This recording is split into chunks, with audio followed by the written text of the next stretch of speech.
les chatons, j'espère que vous allez bien. Aujourd'hui on se retrouve pour notre vidéo annuelle update tattoo / piercing. Je la fais tous les ans à peu près à cette période pour faire un petit retour sur l'évolution de mes tatouages. Je sais que pour certains ça fait très longtemps que je les ai. Donc ça va être une vidéo qui est assez rapide puisque je ne fais pas des tatouages 50 fois par an. Des piercings c'est la même chose. Donc ça va être un update très rapide, mais je sais que pour les personnes qui doutent par rapport au tatouage ou par rapport au piercing, par rapport à la douleur, par rapport à l'entretien. Donc on va revenir encore une fois sur tout ça. Donc pour les tatouages, alors pour ceux qui ne le savent pas, je suis tatouée, j'ai 6 tatouages, j'en ai 7 aujourd'hui. Donc j'ai mon bras intégralement qui est juste ici, donc là je peux pas vous le montrer sinon YouTube va me straquer, mais globalement si, donc globalement bon j'ai enlevé le gilet, globalement vous avez celui-ci, j'ai également un autre qui est là et j'en ai un autre qui est beaucoup plus haut que vous verrez à peu près ici. Bon, donc là voilà, donc j'en ai ensuite un autre qui est, alors là je peux le montrer parce que c'est large, j'ai justement celui-là, et j'en ai 2 autres qui sont au niveau de la poitrine. J'ai ici et j'ai ici. Donc vous connaissez déjà ces tatouages-là. Donc par rapport à tout ce qui est entretien, vieillissement, comment ça vieillit, comment ça fait pour ne pas, on va dire, devenir moche. Donc moi j'ai des très grosses pièces pour la grande majorité. J'ai 4 grosses pièces sur moi, plus 3 petites aujourd'hui. Donc par rapport à celui-ci, bon il a quasi pas bougé. Vous voyez bien au niveau des couleurs, ça ne bouge pas. J'ai la peau qui est relativement pâle, donc ce qui fait que pour les tatoueurs qui font tatouage couleur, c'est du pain béni dans l'ensemble. Pour tout ce qui est tatouage noir et blanc qui sont juste là, donc bien sûr je vous penche un petit peu, donc bien sûr ici et ici sur la poitrine, donc ça vieillit relativement bien, sachant que c'est pas des tatouages qu'on sollicite très souvent, et celui du bras en fait il n'a quasi pas bougé bien entendu. Donc par rapport au piercing maintenant, donc pour ceux qui savent pas, je m'étais fait percer l'hélix il y a 3 ans, 4 ans, et je m'étais fait le tragus l'année suivante. Donc par rapport à, on va dire, le vieillissement, par rapport à tout ce qui est autour également de l'entretien, par rapport à tout ça. Alors avant d'aborder ce sujet, est-ce que j'ai fait de nouveaux piercings ou tatouages? Alors j'ai fait un nouveau tatouage, mais j'ai pas fait de nouveau piercing, pour la simple et bonne raison que pour l'instant le piercing, bah, ça coûte cher. L'industriel fait partie des plus chers. Donc l'indus, en fait, je pensais me le faire ici, comme ça j'ai les 2 oreilles percées et je suis tranquille. Pourquoi j'ai pas fait les lobes quand j'étais plus jeune? Parce que en fait un perçage que tout le monde a, et en fait je voulais pas le faire en bijouterie. Là en fait où la plupart des gens que je connais l'ont fait en bijouterie, au pistolet, qui m'ont dit ouais non ça fait pas mal tout ça machin, c'est pas grave si tu le fais au pistolet tout ça. Bah non en fait, parce que pour en avoir après discuté avec des perceuses professionnelles, elles-mêmes s'insurgent en fait sur le fait que des boîtes comme Claire's ou comme d'autres personnes font des perçages d'oreilles au pistolet, d'une part par rapport au cartilage, par rapport même les piercings, hein, par rapport au cartilage, par rapport à la douleur, par rapport aussi aux questions de salubrité. C'était pas l'idéal, on pouvait choper beaucoup d'infections, donc déjà pour elle c'était non, c'était une ancienne, et en plus la perceuse en question avait aussi travaillé chez Claire's, donc elle en a vu aussi pas mal, et surtout en fait je veux pouvoir ne pas avoir à me, comment dire, à aller chez un médecin ensuite si jamais j'ai une infection ou quoi que ce soit. Donc par rapport au piercing, alors moi j'ai l'avantage d'une certaine manière de cicatriser quand même relativement bien, donc l'hélix j'ai jamais eu de soucis. Si au tout début j'ai eu des croûtes ou autre, mais du sérum fille on n'en parle plus. La seule chose que j'ai fait c'est que j'ai changé mon piercing de tragus, donc là vous voyez j'ai mis un anneau. Avant j'avais un petit éclair qui est pas très loin, mais j'ai décidé de le changer, d'une part parce que si je dois faire des radios ou quoi que ce soit, c'est plus facile d'enlever un anneau que d'enlever un clou. Déjà c'est beaucoup plus facile, c'est moins contraignant, et surtout en fait j'avais envie de changement, j'en avais un petit peu assez, ça faisait longtemps que je voulais mettre un anneau, donc là c'est vrai que ça fait un peu bizarre un anneau sur un si petit cartilage, mais globalement c'est ce que je voulais. Par rapport à tout ce qui est douleur, je vous dirais qu'au niveau des oreilles c'est assez aléatoire pour les gens, c'est à dire que pour l'hélix j'ai eu mal, pour le tragus je l'ai senti passer parce que là c'est du cartilage qui est dur, donc vous pouvez pincer tant que vous voulez, c'est un cartilage qui est dur, et surtout vous le voyez c'est dans un angle mort de l'oreille, donc c'est encore pire. Et surtout, alors après si vous aimez les écouteurs quoi que ce soit, ce sera peut-être pas mal d'utiliser un casque, mais bon ça c'est encore autre chose, mais c'est pas un piercing en fait que je ferai tous les 4 matins. Je sais que là au niveau par exemple de l'indus, je vais aussi un peu douiller parce que c'est du cartilage, peut-être moins dur que pour le tragus, du moins de ce que moi je me souviens par exemple pour l'hélix, mais globalement voilà, surtout que l'hélix c'était le premier que je voulais faire, c'était je pense le premier piercing que je voulais me faire avant toute chose, et j'ai fait le tragus bien plus tard. Donc pour moi l'industriel est toujours d'actualité, c'est juste que ben, ça a un certain prix, c'est 80 €. La plupart des perceurs que j'ai demandé, c'est peut-être plus ou peut-être moins, et surtout la pose de bijoux, bah, c'est eux qui le mettent concrètement le bijou. Je suis même pas sûre que nous on puisse demander à ce qu'on nous mette le bijou qu'on a choisi en dehors de chez le perceur, mais bref. Ensuite concernant les tatouages, alors au niveau des tatouages comme je vous l'ai dit, j'en ai 7 maintenant. Donc le petit nouveau, il est juste ici. Donc c'est en noir et blanc. En noir quoi, en noir. Donc voilà, je me suis fait celui-ci. Donc celui-ci, c'est le nom de Bastet en égyptien. Donc voilà, je me suis fait celui-là tout récemment, c'est-à-dire l'année dernière. Par rapport à tout ce qui est douleur au niveau des veines et tout ça, il faut pouvoir le supporter. Pourquoi? Parce que là, vous touchez tout ce qui est système veineux. Donc ça va plus piquer que si vous tapez, par exemple, dans un muscle comme ici. Alors ça, la douleur, pour quand vous faites tatouer, quand vous faites percer, elle est très aléatoire d'une personne à l'autre. C'est-à-dire qu'il y a des gens qui ressentent très peu la douleur à certains endroits stratégiques, comme par exemple au niveau ici des mains, au niveau par exemple là du sternum ou ce genre de choses. Donc ça dépend vraiment des gens au niveau de la douleur. Je sais que souvent c'est la question qu'on me pose. Est-ce que ça t'a fait mal? Est-ce que ça fait mal? Moi j'ai répondu, selon les zones ça fait mal. C'est-à-dire exemple si vous allez là, oui ça va piquer bien comme il faut. Surtout que là c'est un tatouage à l'aiguille fine. C'est même pas un tatouage à la grosse aiguille. Donc là c'est sûr que vous allez avoir plus, vous allez beaucoup plus douiller. Maintenant je sais qu'il y a des gens qui ont du mal à supporter la douleur du tatouage. C'est pour ça que si vous êtes très sensible à la douleur, que vous supportez pas d'avoir mal, c'est mieux de pas le faire. Moi ça me fait mal, mais après on va dire que c'est une douleur qui est supportable. En plus la thérapie par la douleur c'est toujours ce que j'ai plus ou moins pratiqué, surtout depuis que je me fais tatouer. Je veux pas entendre de commentaires en bas de cette vidéo pour me dire oh il faut que j'aille chez un psy ou quoi que ce soit. Ça je suis au courant, merci. Mais chacun fait ce qu'il veut à ce niveau-là, on ne juge pas par ici, merci de le respecter. Mais toujours est-il que au niveau de la douleur c'est vraiment très très aléatoire. C'est-à-dire si vous avez mal dans une partie, ce que j'appelle moi dans la viande quoi, c'est-à-dire dans le muscle vers ici, si vous avez mal là, sur l'os, j'ose même pas imaginer ce que ça sera. Donc pour la douleur, je dirais vraiment que c'est très aléatoire d'une personne à l'autre. Ensuite, moi je sais que alors il y a de plus en plus de tatoueurs qui recommandent de ne pas mettre de crème, qui recommandent de pas protéger le tatouage les premiers temps, du frottement, du dégorgeage et tout. Pour en avoir discuté avec mes tatoueurs, parce que j'en ai deux, que je vous mettrai en barre d'infos de ça, ils m'ont dit, moi franchement quand je vois des tatoueurs travailler, je suis pas étonnée, je suis étonnée et pas étonnée qu'il n'y ait pas des problèmes derrière. Honnêtement, moi j'ai des amis, des connaissances à moi qui se sont fait tatouer, le mec ou la fille n'a pas mis, alors le cello certes c'est pas forcément ce qu'il y a des fois de plus agréable à supporter, mais ça dure que 2 ou 3 jours. Moi je sais que si je les ai gardés que 2 ou 3 jours et après j'ai laissé le truc vivre. Pas de cello, pas de crème, rien du tout. En fait, faut pas oublier un truc, c'est que le tatouage c'est une plaie. Le tatouage en fait on vous gratte la peau, vous saignez. Moi je sais que j'ai eu un peu de sang à ce niveau-là, j'en ai eu pour tous. Sauf peut-être pour la poitrine où j'en ai pas eu tant que ça. Parce que c'est du tissu graisseux, à la fois musculaire et graisseux aussi. Mais en fait, moi quand je vois ces tatoueurs-là travailler, ça me vend pas du rêve. Personnellement, ça me donne même pas envie de m'intéresser à leur travail. Il y a des tatoueurs qui travaillent très bien, il y en a d'autres qui travaillent comme des cochons, on va pas se mentir. Donc franchement, le choix d'un tatoueur, c'est aussi très très très très important. Comme je dis souvent, vous n'êtes pas marié à votre tatoueur, si jamais vous convient pas, vous pouvez partir. Mais sachez qu'un tatouage, ça se réfléchit et surtout en fait, c'est pas quelque chose qu'on fait comme ça en claquant des doigts. Moi je sais qu'avant de me faire tatouer, je réfléchis au moins 1 an avant de faire ce que je veux. Exemple, si j'ai envie de me faire, je sais pas, un énorme pan sur la fesse et puis que 2 jours au lendemain je décide de me faire une pivoine, il faut que je puisse savoir qu'est-ce que je veux faire. Si je veux faire l'un, si je veux faire l'autre. Le tarif n'est pas le même bien sûr. Donc pour le tatouage, je suis pas celle qui va vous dire allez-y faites-vous tatouer ce que vous voulez. Vous le faites à la one again et c'est pas grave. Non, je suis de ceux qui vous disent un tatouage vous le gardez à vie. Normalement vous gardez à vie, sauf si vous faites du laser pour l'enlever, ça c'est encore autre chose. Mais globalement un tatouage c'est quelque chose qui se réfléchit énormément. C'est quelque chose en fait qu'on ne fait pas sur un coup de tête. Je sais qu'il y en a qui fonctionnent comme ça, mais après si c'est pour que dans 10 ans ou dans 1 an vous le regrettiez, ça sert à rien. Surtout que les séances de laser vous reviennent très cher. Donc un tatouage, je suis pas de ceux qui vont vous dire faites-le, c'est fun, tout ça. Ça peut être fun, ça peut être mignon, mais il faut bien réfléchir aussi. Donc déjà un tatouage, pour moi c'est pas quelque chose que je prends à la légère. Ensuite moi tout ce qui est autour de l'entretien ou quand c'est autour du travail du tatoueur, moi je vais par exemple, alors je vous mettrai ses réseaux sociaux en barre d'infos. Moi je vais chez Vincent Tatou pour me faire tatouer. Il m'a fait notamment la chouette ici, la chouette d'Athéna, et il m'a fait le cartouche qui est ici. C'est un mec qui travaille très bien. Bon là il a un petit studio chez lui, il travaille très bien, il est très professionnel, il a été formé par Malabar Tattoo qui m'a fait le plus gros de toutes les pièces que je porte. Donc ces 2 personnes, je sais, j'ai aucun problème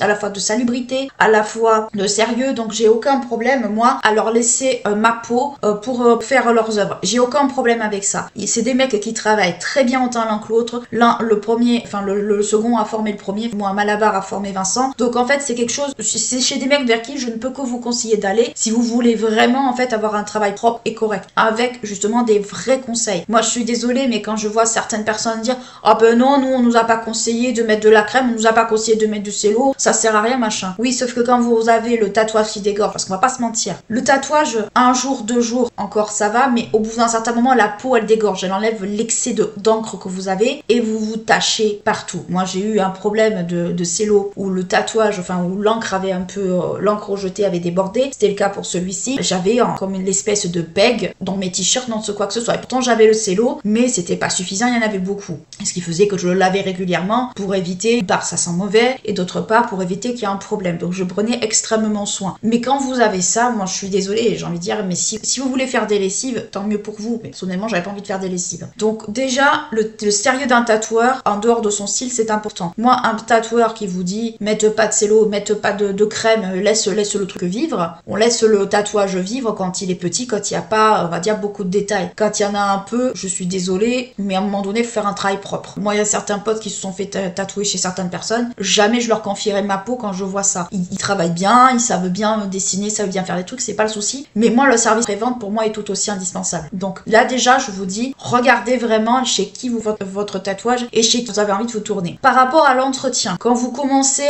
à peler, quand vous commencez à ce que j'appelle moi la mue, moi je sais que des deux côtés m'ont dit, il faut que tu commences à mettre de la crème, pas toutes les 5 minutes, mais tu en mets un peu. Donc tout ce qui est beurre végétal et tout, ça peut marcher parce que c'est des corps gras, ça fonctionne. Si vous avez une peau assez sensible, la biafine fonctionne. Moi je sais que pour celui-là, la biafine et pour l'autre, la biafine m'avait été énormément commandée. Donc la biafine, c'est pas sur le visage, je rappelle de cette vidéo que j'avais faite par rapport à ça, c'est sur le tatouage ou sur les brûlures éventuellement. Mais voilà, vous mettez un corps gras. Moi je sais que je vous la mettrai que par là parce que je sais pas, elle est pas là, elle est de l'autre côté. Moi je mets la Epitheliae Derma que je vous mettrai soit là, selon. Donc c'est une crème qui a été créée spécialement pour les tatouages, pour la cicatrisation. Je ne serais que trop chaud de vous la recommander. Vous la retrouvez en pharmacie. Selon votre usage, vous avez le 40, si je me souviens bien, et le 100. Je pensais qu'il y avait un autre volume, mais non. Donc vous avez ces deux contenants-là selon votre tatouage, selon la grosseur. Moi je ne suis que trop pour vous recommander de en prendre bien soin. Les personnes qui ne prennent pas soin de leur tatouage alors qu'ils ont des fois des body suites, qu'ils ont des grosses pièces, moi je suis désolée, mais tu payes ça un sacré paquet d'argent, voire plusieurs milliers d'euros. Si tu prends pas soin de quelque chose qui a plusieurs milliers d'euros, autant ne rien faire. Moi je suis intraitable là-dessus, c'est-à-dire qu'un tatouage, autant que n'importe quoi qui est cher, ça s'entretient, on en prend soin. Donc je vois pas pourquoi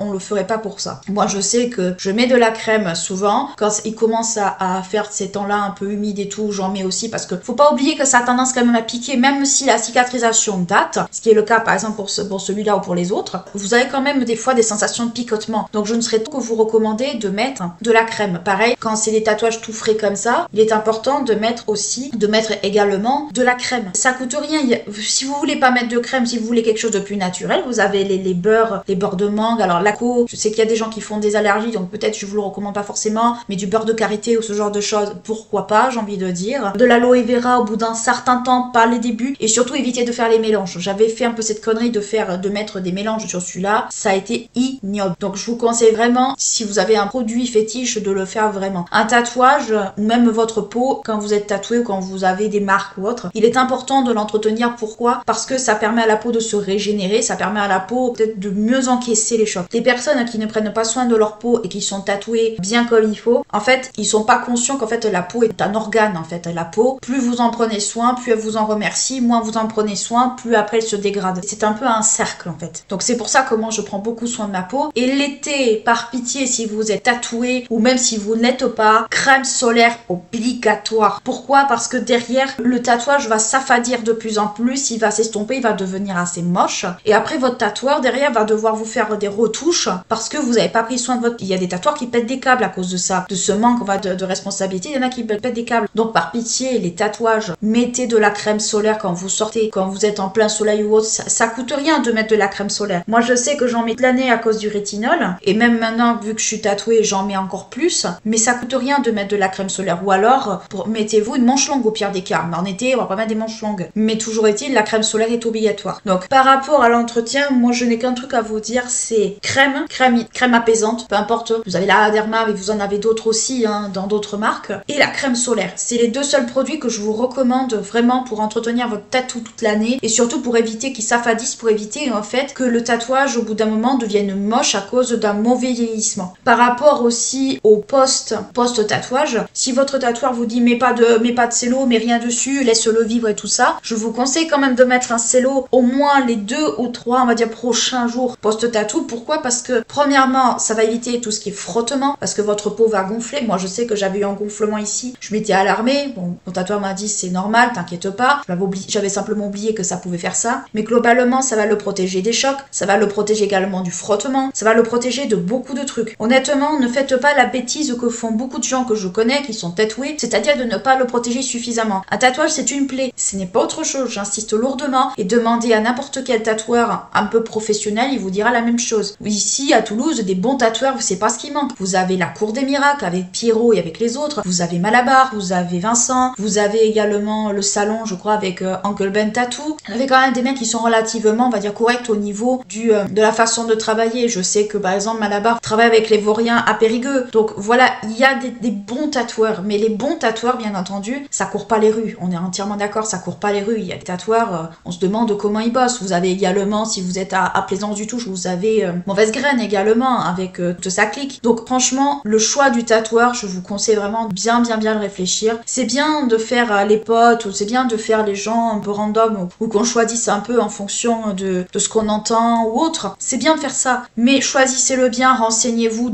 posez des questions, même si vous avez l'impression de saouler, tant pis. Mais il s'agit de votre peau et de votre santé. Si le mec travaille comme un cochon, ou si il vous loupe les comptes, ou si vous fait vraiment, on va dire, de la... Voilà, je vais pas dire le mot, mais vous l'avez bien compris. S'il vous fait de la merde, on va dire la chose telle qu'elle est, tant pis si YouTube est en syncope, bah c'est vous qui le payez derrière, c'est pas eux. Donc franchement, renseignez-vous bien sur la façon de travailler, les tarifs, la façon également dont il vous conseille d'en prendre soin et tout. Honnêtement, moi je vous dis très clairement, un tatoueur qui me dit laisse ton tatouage vivre, ne met rien, ne fait rien, moi pour moi je dis non, il y a un souci là par contre, il y a un souci. C'est-à-dire que moi c'est très clair, quand je me fais tatouer, c'est cello, lavage au savon neutre, c'est-à-dire pH on va dire neutre, totalement neutre, c'est-à-dire pH autour de 7. Pour les savons, je recommande par exemple les Dove, à un moment donné j'utilisais le Clinique parce qu'il était neutre, j'ai le La Rosée, j'ai le Sanex, donc regardez bien les pH à ce niveau-là. Et c'est ensuite la crème jusqu'à ce que ça finisse de muer, jusqu'à ce que ça soit complètement cicatrisé et correct. Donc moi c'est ça en fait ce qu'on me recommande et c'est ce que je fais et j'ai jamais eu de problème. Donc moi c'est ce que je vous recommande également. Écoutez votre tatoueur, c'est important, mais aussi renseignez-vous sur sa façon de travailler. Moi je vous dis, un mec qui me dit laisse ton tatouage vivre, t'occupe de rien, ne fais attention à rien, en fait ça m'inquiète plus qu'autre chose. C'est-à-dire que moi, comme je vous dis, les tatoueurs qui vous recommandent de pas protéger votre tatouage avec du frottement ou autre, franchement je vous dis passez votre chemin vraiment. Parce qu'honnêtement, moi j'imagine très bien, vous laissez votre tatouage sans protection, bon là il est cicatrisé, hein. Il est en cours mais il est quasi cicatrisé. Vous laissez votre tatouage frais, sans protection, vous saignez, vous avez les vêtements, vous pouvez avoir les fibres, vous pouvez avoir les trucs de vaisselle, vous pouvez avoir toute la merde que vous pouvez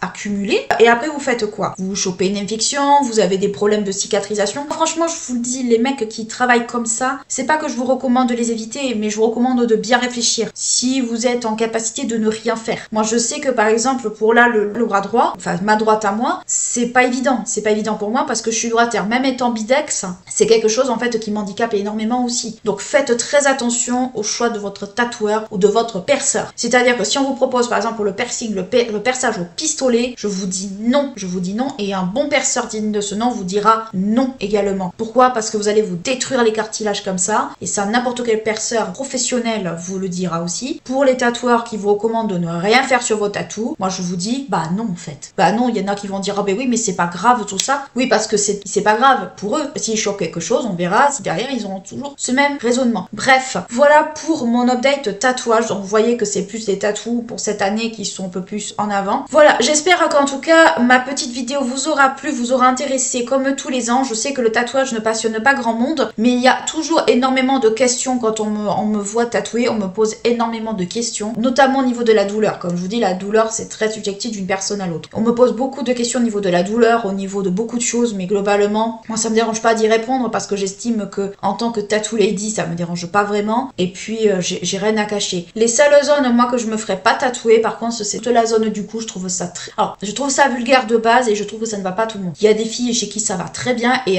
il y en a d'autres honnêtement, ça fait dégueulasse, on va pas se mentir, ça fait très très moche. Tout ce qui est zone du visage, je le ferai pas non plus parce que d'une part, c'est très difficile à camoufler et d'autre part, quand vous allez trouver du travail, quand vous travaillez, c'est pas dit qu'on vous tolère comme ça. Ensuite, tout ce qui est les mains et les pieds, alors les mains, ça va dépendre si c'est facilement camouflable, ok. Mais tout ce qui, par exemple, les mains, je le ferai pas. Enfin, tout ce qui est les pieds, je le ferai pas. Parce que j'ai horreur qu'on me touche les pieds, premièrement, et deuxièmement, je trouve pas ça très très beau. Donc voilà. Mais globalement, tout ce qui est zone du cou et du visage, c'est vrai, ça vraiment je le ferai pas. Pourquoi? Parce que quand vous vous faites embaucher, et ça même ma banquière à l'époque me l'avait dit, de faire très attention avec ça, c'est un peu le genre de truc qui fait qu'on n'a pas envie. Parce que quand vous êtes dans une entreprise, vous êtes à l'extérieur le reflet de l'entreprise. Vous êtes un peu, vous reflétez l'entreprise. Vous êtes entre guillemets, et ça c'est des techniques d'entreprise, hein, c'est pas moi qui l'invente, vous êtes un peu l'image. Si déjà vous débarquez dans une entreprise, que vous avez des tatouages qui vont de là d'ici au cou ou qui sont localisés sur le cou ou tout le visage machin, à part si vous êtes à votre compte, en fait c'est très pète gueule. C'est vraiment très pète gueule parce que l'apparence en fait dans ce cadre là ça compte. C'est très superficiel ce que je vous raconte, mais malheureusement les employeurs vont sur les réseaux sociaux, limite avant de vous voir, ils se font une idée de ce que vous êtes, et des fois il y en a qui contrôlent aussi. Donc c'est pour ça que je vous dis de faire aussi très attention aux zones que vous voulez tatouer. Moi la zone de la poitrine, on peut me dire mais la poitrine ça se voit. Oui mais sauf que moi en fait on arrive encore à le cacher au niveau de la poitrine. Au niveau de la poitrine on peut mettre un pull, on peut mettre un t-shirt, on peut mettre ce qu'on veut, on arrive à le cacher. Pour les manches, pour les tatouages on va dire au niveau des bras c'est pareil, il y a toujours des techniques cachées au niveau des bras, au niveau des jambes, au niveau de tout ça. Ces parties là du corps sont faciles à camoufler. Si vous faites tatouer par exemple là derrière les oreilles, si vous avez les cheveux aussi longs que moi, que vous les attachez pas toujours, pourquoi pas. Mais voilà, ça fait partie de ces zones où il faut faire vraiment très gaffe. Donc voilà pour ma vidéo sur les tatous. J'espère qu'elle vous aura intéressé, qu'elle aura peut-être répondu à des questions que vous vous posiez vis-à-vis du tatouage. Je n'ai pas la science infuse. N'hésitez pas à poser des questions à des professionnels également. Ce sera peut-être eux qui vous répondront beaucoup mieux que moi. N'hésitez pas à liker, à clocher, à vous abonner à la chaîne si ce n'est pas encore fait. Ce serait bien qu'on arrive aux 250 premiers abonnés d'ici quelques temps. Moi, je vous fais d'énormes bisous et je vous dis à très bientôt. Ciao!